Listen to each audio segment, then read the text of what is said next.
बिस्मिल्लाहिर्रहमानिर्रहीम। अस्सलामु अलैकुम। आप देख रहे हैं SRY TV। पंजाब हुकूमत ने मार्केटें और बाज़ार खोलने का फैसला कर लिया। बाज़ारों को मरहलावार खोला जाएगा। SOPs तैयार कर लिए गए हैं। सनतकार ताजर बरादरी को अमल करना होगा।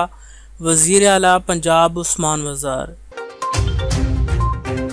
मज़ीद डिस्कस करने से पहले हमारे चैनल को सब्सक्राइब कर लें, वीडियो को लाइक कर दें।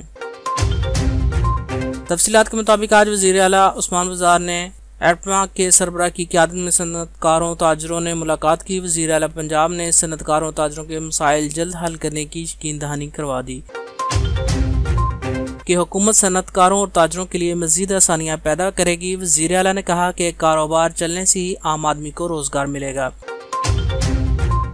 कोरोना से बाइस सबसे ज़्यादा मुश्किलात का शिकार आम आदमी है। हमारा मकसद आम आदमी की मुश्किलात का अजाला है।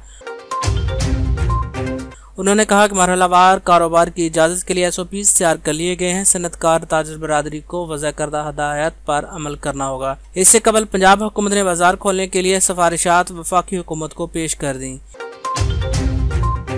इस हवाले से वज़ीर आला पंजाब उस्मान वज़ार ने कहा कि मार्केटों और बाज़ारों को मरहलावार खोला जाएगा। मार्केटें बाज़ार मखसूस दिन और मखसूस औकात कार में खोली जाएंगी। वज़ीर आला पंजाब उस्मान वज़ार ने आल पाकिस्तान टेक्सटाइल मिल्स एसोसिएशन के सरबराह गोहर एजाज की क़यादत में सनतकारों और ताजर बरादरी के नुमाइंदगान के वफ़द से मुलाकात की, जिसमें दरपेश मसाइल के हल के हवाले से बातचीत की।